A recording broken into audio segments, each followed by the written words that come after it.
the same river, and you're not the same person. Profound. But that's true. In fact, our human bodies, for example, are in a constant state of renewal. Do you know that you have a new liver every 5 months? Do you know that your taste buds are no older than 10 days? And then it's amazing, but you have completely new skin every 4 weeks. And every 10 years, your skeleton replaces itself completely. Hindi lang nagbabago yung utak. Kasi kung nagbabago yan, baka bukas di mo nakilala yung magulang mo, asawa mo, no? At yung puso, no? But apart from your brain and your heart, no part of your body is older than a decade. Every morning you wake up with your millions of your cells totally replaced. Literally, you're not the same person you were yesterday. Look at the person beside you. Take a very good look. Because next Sunday, you might not recognize him anymore. Welcome to the feast. The happiest place on earth where God renews us every day. I'm going to read a word. Let's sing to the word of the Lord. Thy word is a lamp unto my feet and a light unto my path. We're going to read again our running verse, our foundation for the entire series, Romans 5:1-4. Everybody please, join me. We rejoice in the hope of the glory of God.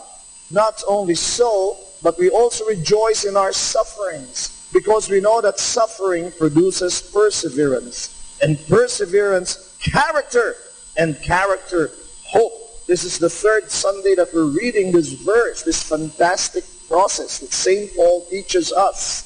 And we see, every time we read, that at the end of this process is character.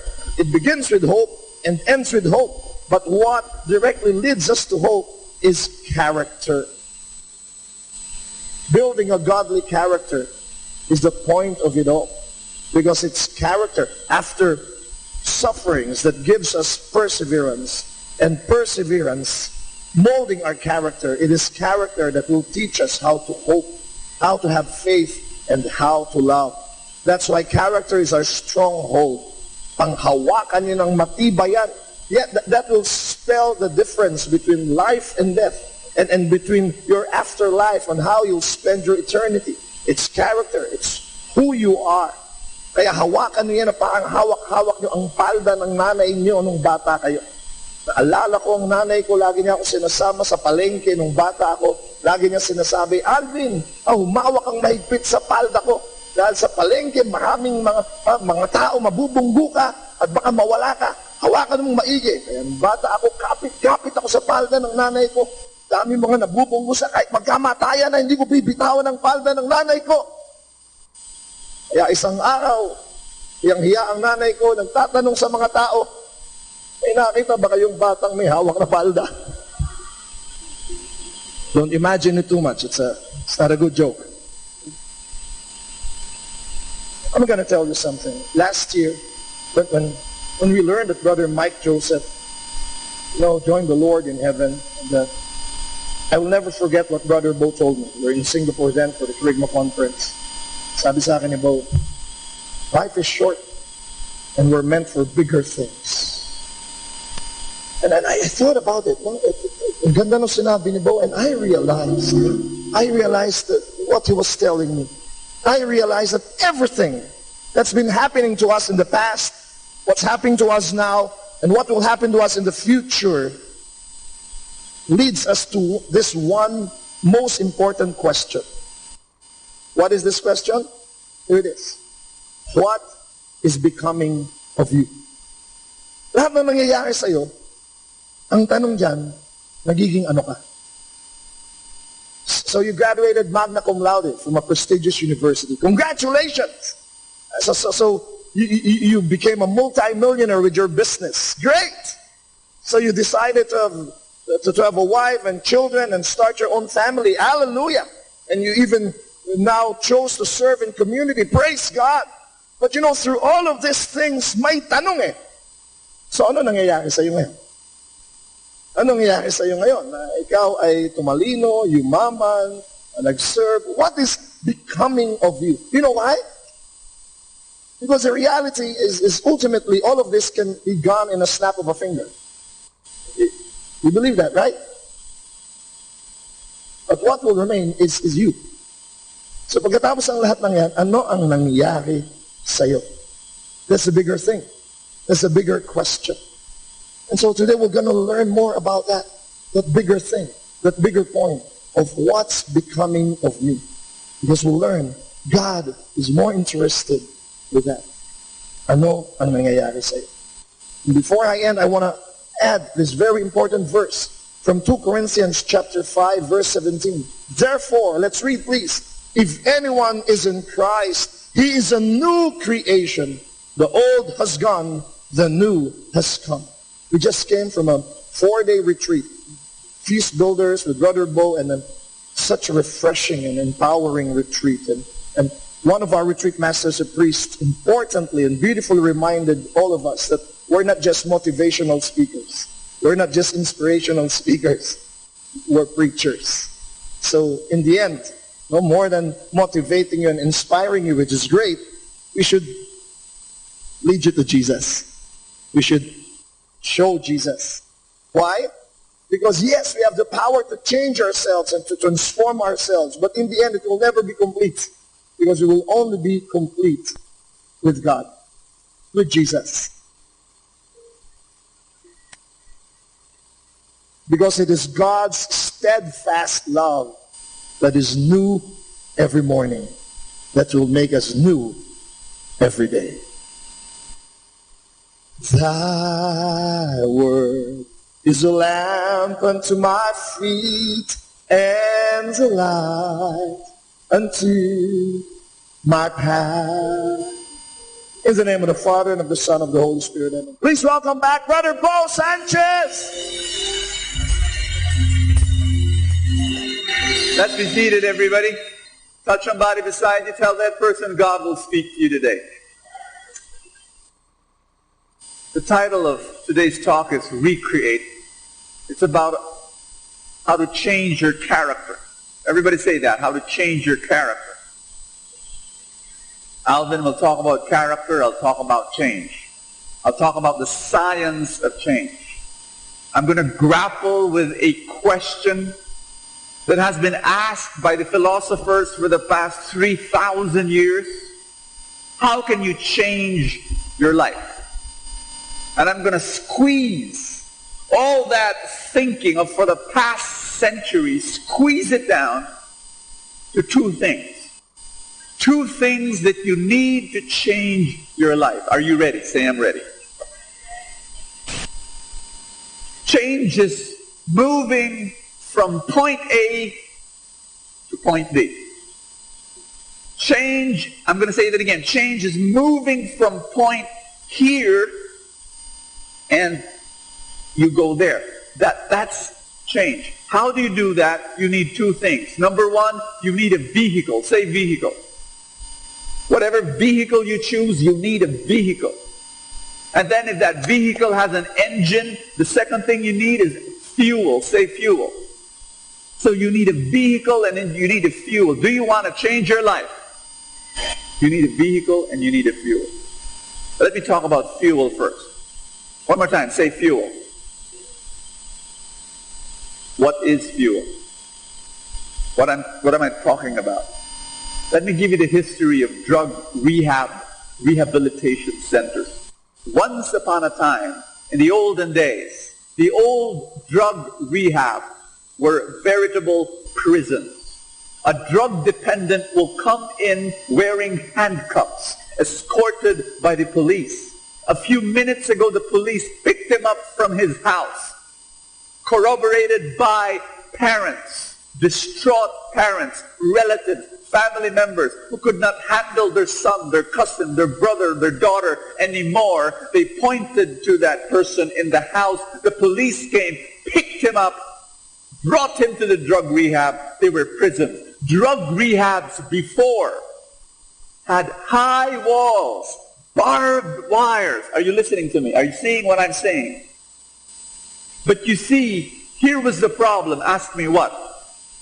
What's the problem? Ask me. Drug rehabs of that kind did not work.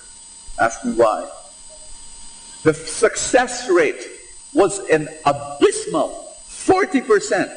60% of the drug addicts who entered those drug rehabs relapsed after going out. Why? Ask me why. Because the most important ingredient of change was not there. The desire to change. Are you listening to me? Are you getting what I'm saying? That if you want to change, today the drug rehab centers are very different. Gone are the high walls. Gone are the barbed wires. Because they only have one condition. The modern drug rehabs today, you can walk in anytime, you can walk out anytime, provided when you go in on your own volition, because of your own free will. The one condition that drug rehabs, the modern ones now, is that you walk in alone, not with your parent, not with your brother, not with your sister. DNA of your spirit, God has written your dream for you. Dreams are inspired from within, not imposed from without. Are you with me? Dreams are given by God. We have shallow dreams. Now, I'm not talking about the shallow dreams. I'm talking about the deepest, most profound dream God created you with. When you were born, it was there. And when you discovered it, and it won't let you go. We were talking about this last Sunday, right? Alvin was talking about that. When the dream of God grips you and hugs you and embraces you, it will not let you go. That dream of God will be there. It will be a fire in your belly. And it will not let you sleep until... Now that's what I'm talking about. And by the way, when I say be a person with dreams, my real intention is that you dream the dreams of God. Ultimately, do you want to have peace in your life? The only way that you have peace in your life is when you pursue the dream that God has for you. Not just any ordinary dream. And so you need to discover that. And then what do I mean? What do we mean by synchronicity? One of the things I realize is if you have a God dream and you pursue that God dream, things fall into place. Are you listening to me? When I was 13 years old, I woke up one morning and I saw myself preaching. I saw myself preaching, would you believe, in the Araneta Coliseum. 13 years old. I do not know if, to this day, I do not know if it was a dream, it was a daydream, or even a nightmare.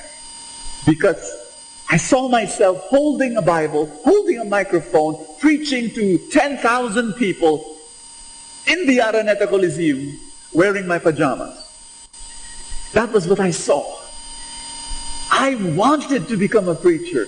At the age of 13 years old, I wanted to influence people and impact the lives of people with the message of God and with God's love. I wanted to. You know what happened? Ask me what.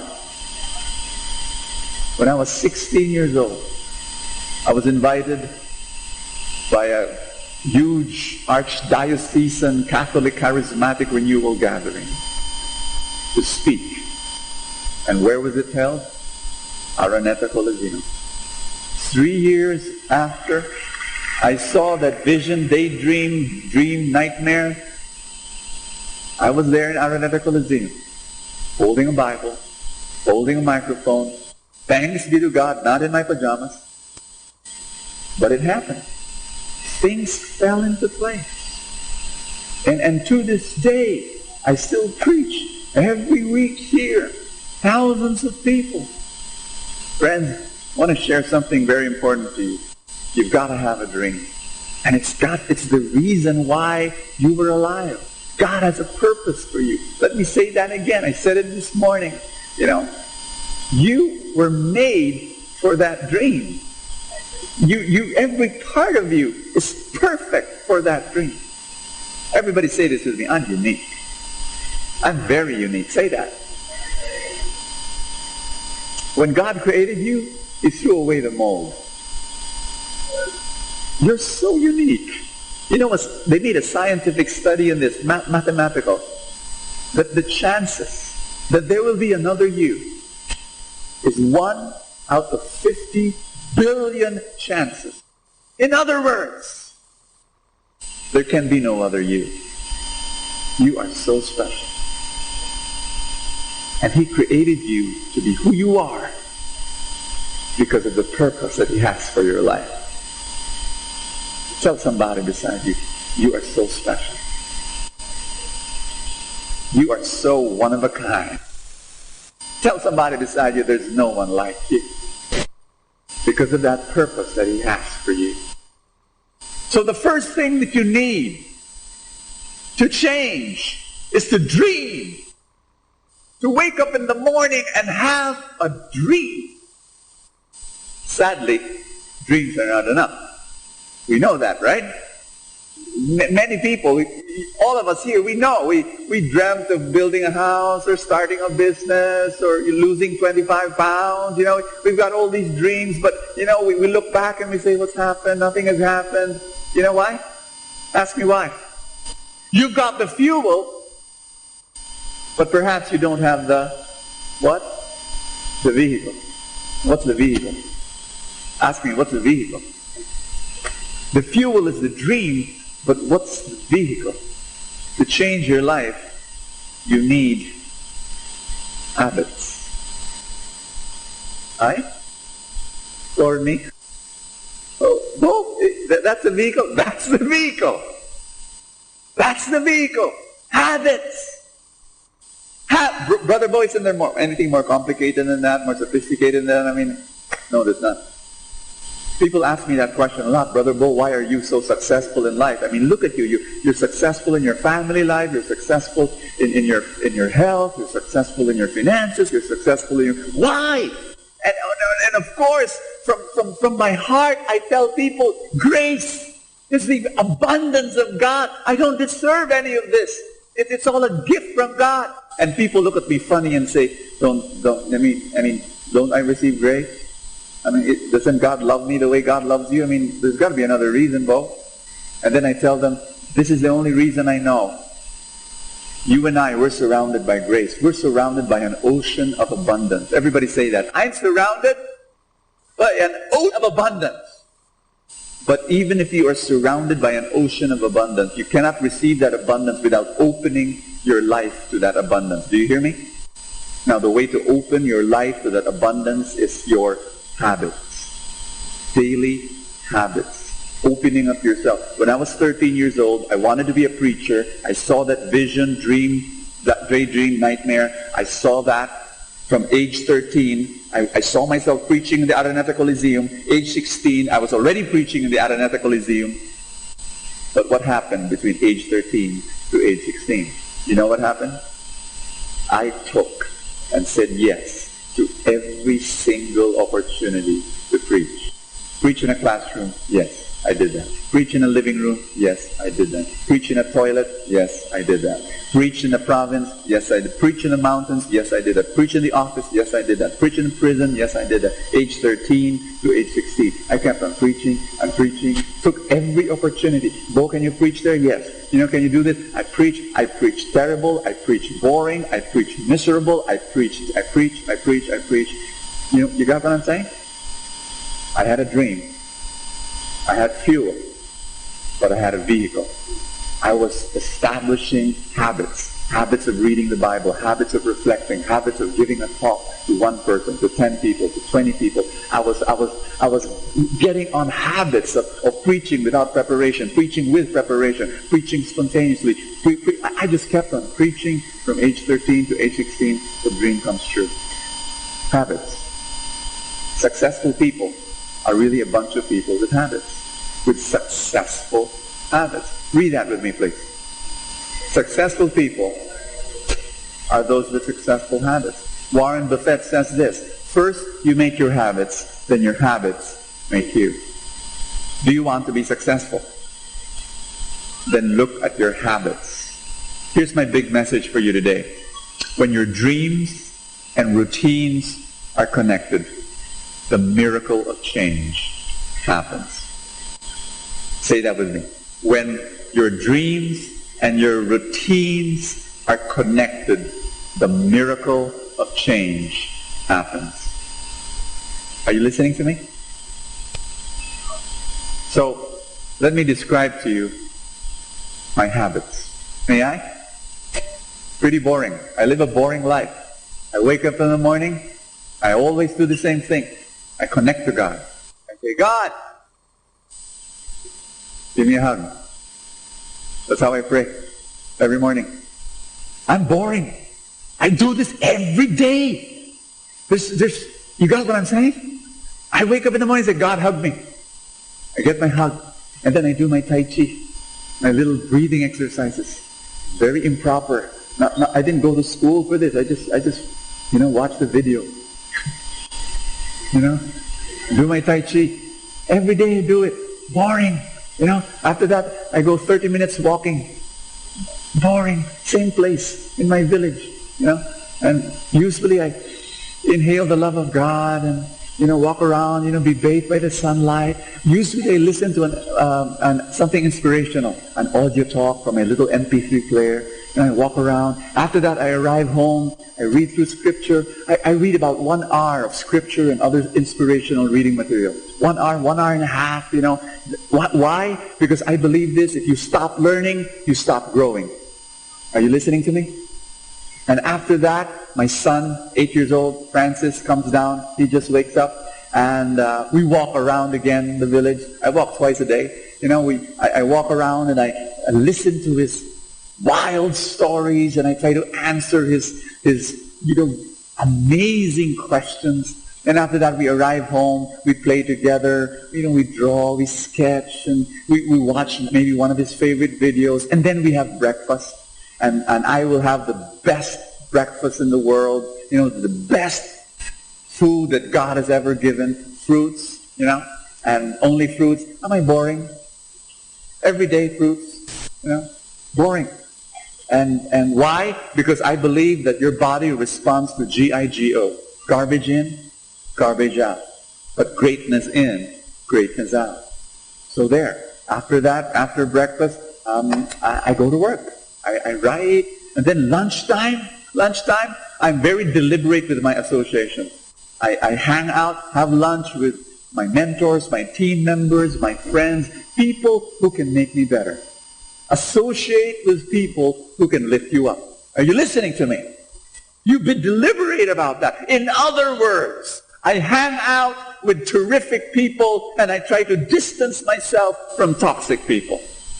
Do you know of toxic people in your life? Try to spend as little time as possible as you can with them, and spend more time with people who can make you a better person. And then I go back to work again in the afternoon. By about 6 o'clock in the afternoon, 3 or 4 times a week, I stop working, spend time with my family, have a romantic date with my beautiful wife, spend time with my boys, have a boys' night, or have a family night together. And then by about 10:30, 11 o'clock, before sleeping, I count my blessings. 5 of them, at least, during the day. Oh, thank you, Lord. Oh, thank you, Lord. What am I doing? I'm training my mind to be grateful. Always grateful for the day. And then before I sleep, I look at the next day. Just a few minutes, just to picture the next day. What are the things I have to do? I picture the victories I want to experience. I picture in my mind, because expectations are powerful. Because the universe adjusts to our expectations. Are you getting what I'm saying? And so I sleep. I sleep finally in the arms of God's love. And it's the best mattress in the world. The best sleeping pill is a deep and profound trust in the love of God. Boring habits. Every day.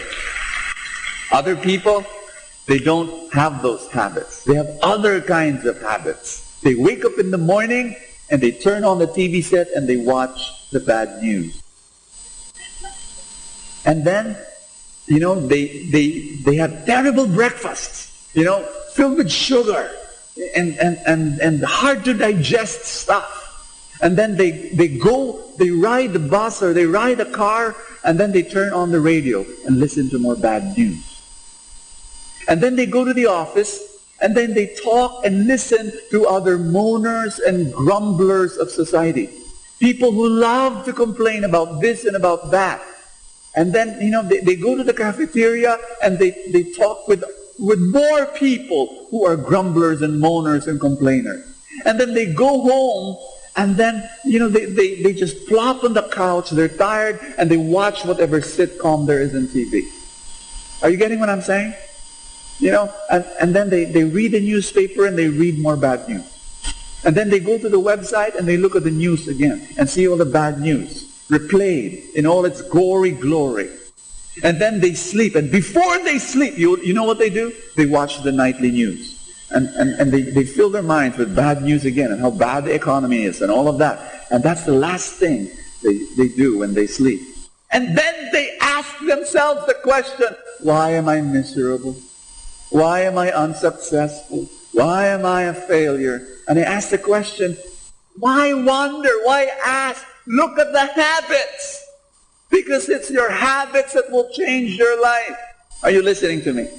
I'll give you a list of some of the habits that you need to have.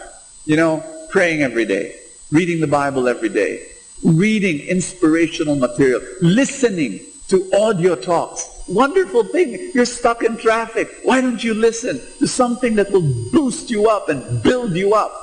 Are you getting what I'm saying? Eat the best food, exercise, walk, breathe in, semi-fresh air, and get sunlight for your body. Talk to the best wonderful people. Spend time with your family and be very blessed. When your dreams and your routines are connected, the miracle of change happens. Choose the best routines for your life. What are the vehicles of your life? The vehicle could be this dilapidated car. And that could be the terrible habits that you have. Why don't we replace it? Ask me how. Okay, replace it with this vehicle. Make your habits sterling. Make your habits the best habits in the world. Can you just shake somebody's hand and say, listen to this message? Overhaul your daily habits. Just overhaul it. Wake up in the morning the way I wake up in the morning. Some people wake up this way.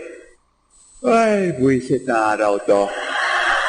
Anong mga malas ang mangyayari? Ay, nako. And they look at the mirror and say, pangit mo. No, this is what you do. Wake up in the morning and say, yakap naman, Lord. Lord, embrace me. You wake up like that. You wake up with God embracing you. And then you wake up with a spring in your feet. You got what I'm saying? And then what do? You do some stretching. You just embrace, let the love of God fill you up. And then you walk, get the sunlight, and then eat the best breakfast. You get what I'm saying? It's the habits. Tell somebody beside you, it's the habits that will change your life. Of course, when you really, really, really work on your habits, you stop driving a car. This becomes your habits. You move from point A to point B in class. You go first class. You ride a plane. You have fuel. Now, Brother Bo, last question. Before you leave the stage, Brother Bo, I've tried changing my habits. Doesn't work. It lasts, I say, okay, I'm going to exercise. And then after 3 days, I stop exercising. Brother Bo, it doesn't work. You know why it doesn't work? Ask me why. Because you're using willpower. And willpower does not work. Ask me, what works? Willpower does not work. You better use why power. And why power is your burning dream. You've got to have a burning dream, your emotional why. This is what I want. The reason why I'm changing my habits, because I want to be this person. This is a dream that God has for my life. I'm going, Alvin, to continue this talk. God bless you. Alvin Barcelona. How many of you read John Maxwell, the leadership guru? And he says that the everything rises and falls on leadership. Right? But this is my take. Leadership rises, falls on character. So that means everything rises and falls on character. Alam niyo bakit? Kasi bigyan ko ng sample ng mga taong kilala ko. These are real people I'm talking about. Leader number one is a hardworking manager in a big company. And he's an engaging communicator and is a master planner. In fact, he leads his team to hit the sales quota beyond what is expected. Leader number two is an eloquent teacher, English teacher, and he mesmerizes his students with his fluent English, and he's a fantastic trainer of students for elocution contests and speeches. And leader number three is a seasoned, talented musician. And then you give him any piece, or you tell him any song, and he'll be able to accompany you with his talent in his musical instrument. Magagaling sila. Pero tanong nyo, nasa na sila ngayon? Tanong nyo, nasa na? Wala na sila mga trabaho. Ask me why. Leader number one, this hardworking manager, is also a master manipulator. Sisiraan ka niya pag ayaw mong maniwala sa kanya. At gagawa siya ng paraan hanggang sumatanggal ka sa trabaho. Pag ikaw ay nakakahang sa kanyang mga plano, ay gagawa siya ng mga kwento laban sa iyo. Hanggang sa pati yung mga may-ari ng kumpanya, sinisiraan na niya. He thought his excellence would make him untouchable and indispensable. He was wrong. His character or his lack of it brought him down. Si leader number two, si English teacher number two, pakunti na ng pakunti mga kumukuha sa kanyang eskwelahan. Bakit? Kasi master extortionist din siya. Tsaka lahat ng tao, inuutangan niya mula mga may-ari ng eskwelahan hanggang mga estudyante. At ang galing ng memory niya sa mga English speeches, pero may amnesia siya pagdating sa bayaran. Lumit ang mundo niya. Si leader number 3, nakilala kong musikero, ang galing. Kahit biglain mo, ang galing tumugtog. There is also a perennial complainer, reklamador. He complains about the food, complains about the venue, he complains about the talent fee, he complains about people who complain. No? Talagang, kaya nainis na yung mga kasama niya, kaya wala nang kumukuha sa kanya. So are you getting what I'm saying? Kahit anong husay, kahit anong galing mo, pag tinira ka sa pagkatao mo, babagsak lahat. Kaya sa aming mga paaralan, no? Napansin nyo, laging ina-emphasize sa atin mula bata hanggang sa schools, this will be reinforced, hanggang sa workplace, hanggang sa lipunan, dapat matalino ka, dapat mahusay ka, dapat magaling ka. Ay, maganda naman yung mga yan. Pero sa eskwela namin, lagi yung sinasabi, importante yan, pero hindi yan ang pinaka-importante. Hindi pinaka-importante yung maging magaling ka, matalino ka, o mahusay ka. Tanong niyo ulit bakit? Pakinggan niyo ito. Pag ikaw matalino, pero naging sinungaling ka, magiging matalino kang sinungaling. Pag ikaw naging mahusay, pero naging magnanakaw ka, magiging mahusay ka magnakaw. Pag ikaw magaling, pero naging mangluloko ka ng kapwa mo, magiging magaling kang mangloko ng kapwa mo. Kaya, recently I received some article from a fantastic Pinoy movement that says, excellence, competence, intelligence, they're great things to acquire and to possess. Pero may sinabi siya, ang ganda. Sabi niya, but it should be character over competence, integrity before intelligence, and ethics above excellence. Palakpakan nga natin yun. At you don't need to go far to see these things happening or the lack of it. No, our country, our society has never lacked with people who are intelligent and hardworking and competent and excellent. But for some reasons, hindi pa natin marating-ating as a nation yung desired progress and development. Why? Because we still have a scarcity of men, of leaders who have godly character. Yun ang ating hinahanap. Kaya, napakaganda na patuloy nating hanapin at pag-aralan how we grow in character. And the Bible says there's a very important way on how we grow in character. In Sirach 2:5, it says, as gold is tested by fire, human character is tested in the furnace of humiliation. Humility, ang isang malaking test ng character. And then how is humility acquired? How is it learned? Wala nang iba paraan, kundi through trials. That's why God allows trials and sufferings in our lives. 1 Peter 1:7 says, these trials will show that your faith is genuine. It is being tested as fire tests and purifies gold, though your faith is far more precious than mere gold. Alam niyo, napakahalaga na maabot natin ang mga pangarap natin tulad ng sinasabi ni Brother Bo kanina. Pero tulad din ng pinapaalala niya, yung habits, yung ating pagkatao, ang dapat na umanda. Kasi pwedeng naging matagumpay ka, pero sinira ka ng iyong tagumpay. You know, maraming mga nagsasabi sa aking tao na humble daw ako. Tinatanggap ko naman. No? Sabi nila kasi talented daw ako, no? Good speaker, devoted husband, above all, tall, dark, and happy, and above all, humble. Sabi nila sa akin, bakit Alvin, no?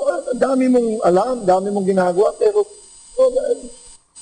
honestly, hindi nga ako conscious dun sa mga sinasabi nila, mga katangian ko. Kasi for a very long time, ang lagi kong naaalala, ang lagi ako mas conscious yung mga nangyaring masasama sa buhay ko. That's bad, no? But you've heard, no, the things that I've shared with you, the tragic events that happened in my life, na hiwalay ang magulang ko, na nagkasakit ako. But for some reasons, it served their purpose. It made me grounded. Of course, thanks to the feast, no? Nawala yung aking low self-image, because low self-image and humility are two different things, no? Pero yung mga nagdaang mga pag-iyak, parang si St. Paul, he can only boast of his weaknesses. But there's a purpose to that. It grounds you. Tapos lalo mo naintindihan ng mga tao. You know, nung bago akong preacher, dahil natuto ako ng salita ng Diyos, ginagamit ko palagi, hindi para magmahal at para magbigay ng pag-asa, kundi mag-condemn at mang-usig.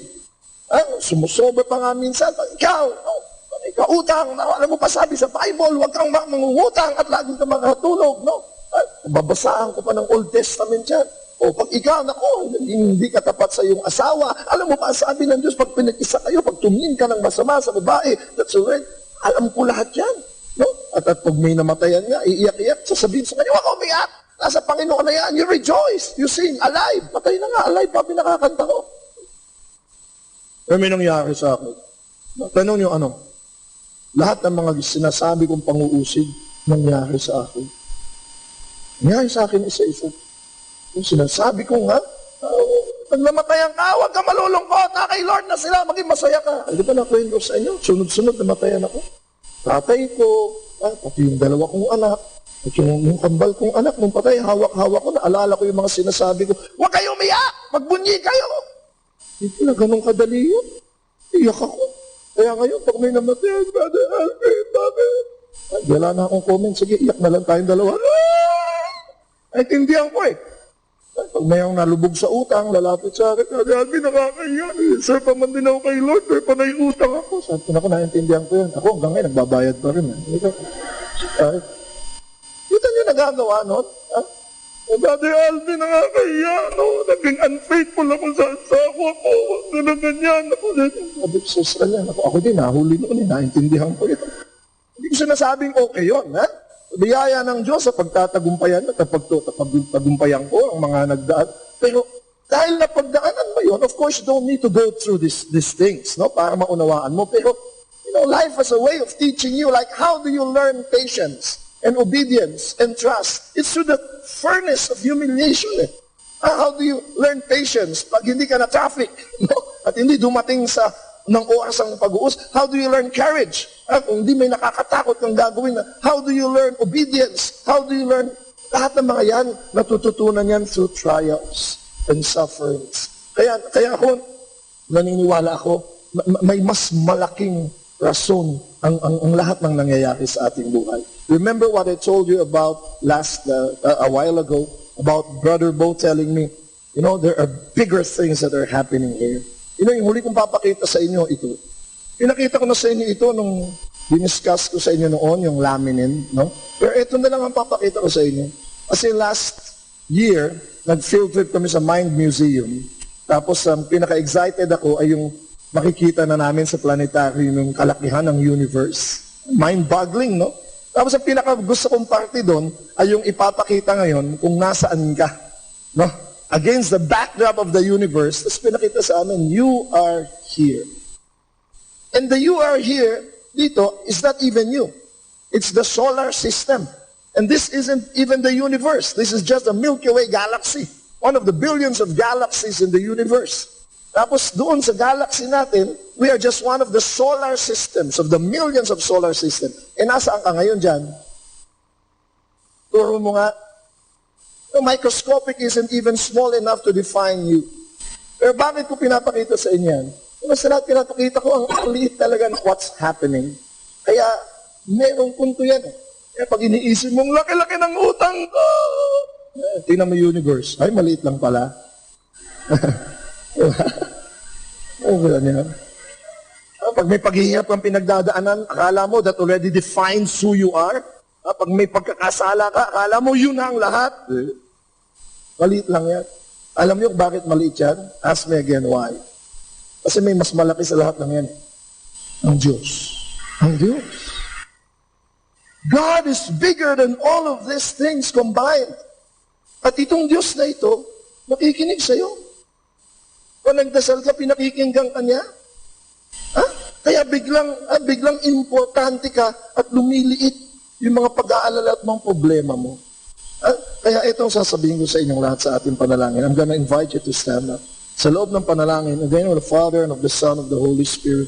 Amen. I'm gonna speak to some of you here who might think that this life is just full of trials and tribulations. Or someone who's thinking na hindi na matapos-tapos ang kanyang pains and problems. Sa eto na lang ba ang buhay? Paulit-ulit na lang ang mga problema. Walang nangyayari. Sinabi ko na sa inyo nung Sunday yan, hindi totoong walang nangyayari. May nangyayari. May ginagawa sa iyo ang Diyos. At yung mga pinagdadaanan mo, lilipas eh. Pero may naiiwan. Ikaw. At ang ginagawa sa iyo ng Diyos. Ilang beses ko nang kwento ito sa inyo, ulitin ko ulit para dun sa mga hindi pa nadinig o gustong madinig ulit. Naalala niyo yung kwento ko tungkol sa isang mama na nagising sa panaginip niya, naginising siya ng Diyos. Panaginip lang, sabi sa kanya, labas ka. Lord, gising. Lord, is that you? Yes. Labas ka sa bahay mo. May malaking bato. Naalala niyo yun? Pag labas sa bahay niya, laking bato. Lord, ano gagawin ko dito? Itulak mo. Tulak. Kahit ano gawin niyang pagtulak, talagang hindi man lang niya mapagalaw. Doon lang natapos yung panaginip niya, nagising na siya. Gising siya, pagod na pagod siya. Ano ba yan? Sabihin na niya. Kinagabihan, nanaginip na naman siya. Anak, gising. Panaginip pa rin niya. Yes, Lord. Bakit, Lord? May bato sa labas. Itulak mo. Ina naman. Itulak ka na bato. Tinutulak na naman niya. Hindi niya magalaw man lang kahit konti. Talagang pawis na siya, pagod na pagod. Tapos, gising uli siya. Ano naman yung panaginip ko? Hanggang sa itong gabi, naghanda na siya. Mukhang gigisingin na naman ako ni Lord nito. Yun nga ang nangyari. Tulog siya, ginising, anak, gising, pag-gising niya, yun na naman. Lord, alam ko na, tulak, bato, okay. Bukas nga niya bahay niya sa panaginip niya, laki na namang bato. So, itulak mo. Sabi niya, Lord, susunod naman ako eh. Pero pwede mag-comment, Lord, comment. Sige anak, ano yun? Lord, iba na lang kaya paggawa mo sa akin. Kasi sumusunod naman ako sa tinutulak ko, pero pansin mo Lord, walang nangyayari. Hindi man lang gumagalaw. Nothing's happening. Lord, paggawa mo na lang sa akin yung mga bagay na may mangyayari. Walang nangyayari, Lord, sa batong tinutulak ko.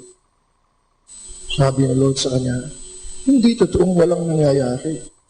Walang nangyayari sa batong tinutulak mo, pero sa'yo, meron. Tingnan mo mga muscle mo, ang laki na. Oo. Ano? Ha? Tignan mo yung pasensya mo at pagsunod mo sa akin at pananalig mo sa sarili, pananalig sa akin. May nangyayari sa'yo. And that's the point. Now that you get the point, it's you whom I am moving and changing. Step aside. Ako ang tutulak sa bato. Ako ang magpapagalaw sa bato.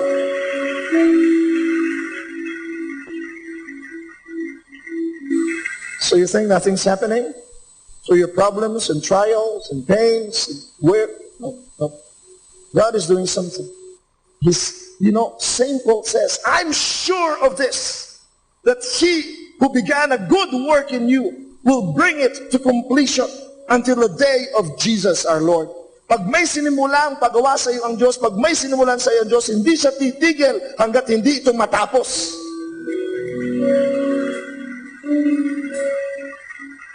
At ano yung tinatapos niya?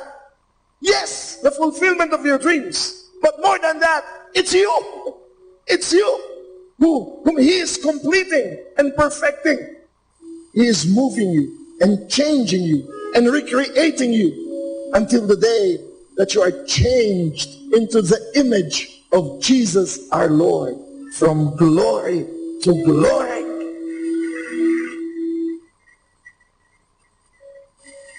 That's why we have hope. That's why we can jump with joy. Because we have a God whose love renews us every day. God bless you. Hallelujah. Hallelujah. Lift up your hands. Everybody pray with me. Jesus, help me.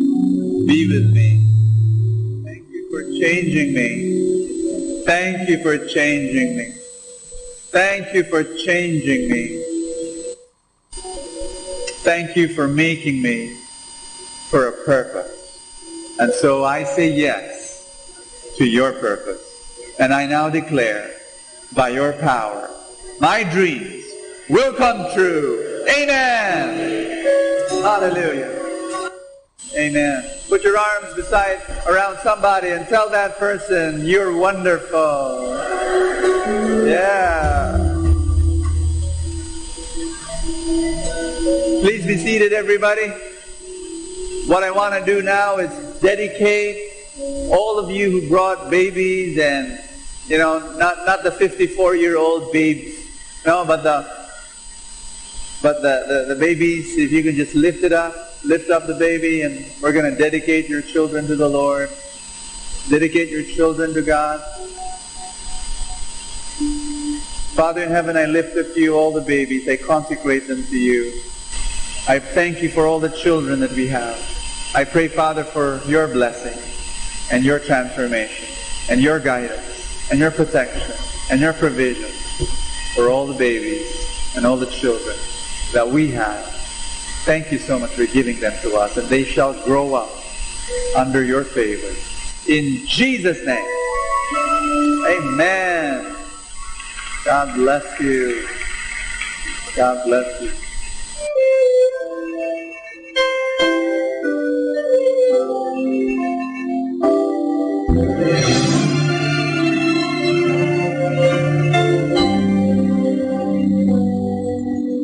Try to reach out for me, but I fall.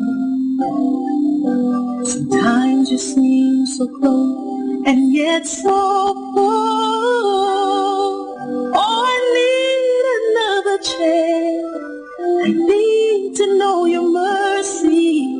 Just give me the strength. Change with me. I know I'm not all that I can be. My weakness seems to get the best of me. But as long as you are here, I know that I will make it. Every step along the way, please hear my prayer. A heart like yours is my